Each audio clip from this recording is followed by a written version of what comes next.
jërë ngeen jëf mbokk yi ñu topp su son seen bi di Buzz Total TV woy leen tey abonné te partagé te like vidéo bu baax a baax Ndamal Kajoor kooku kan la Idrissa Seck kooku nag moo génn di tontu ki nga xamante ne si na moom moo di Ousmane Sonko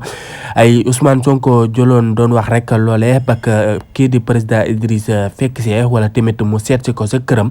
doon nettali rek la nga xamante ne si na moo amoon sa seet si googee nag parce que président Ousmane Sonko génnee nettali rek c'est la kii di président Idrissa Seck tamit Mohamed doon xam la rek di ko nettali rek teg say kàddu yu xamante ne si na daal dun sa sax man di jaaraat moom Idrissa Seck yëkkati ko teg si kaw kii di Ousmane Sonko di sa xam na loola di sa weddi lépp rek na sa Ousmane Sonko wax daal nee na loolee dara du si dëgg moom la président Idrissa Seck xamle kon nag Ousmane Sonko moo génnoon doon wax rek si ki nga xamante ne seen moo di Idrissa Seck ba mu ko seetsee ak nam demee ba sa tudd sa ak beña baag yëpp rek ba tax na tey jii daal danoo yëndoo ab challenge beña daal bu ñëpp gis si dëkk bi nag loolu lépp nag la kii di président Idrissa Seck génn tamit daat koy weddee ba mu set sekk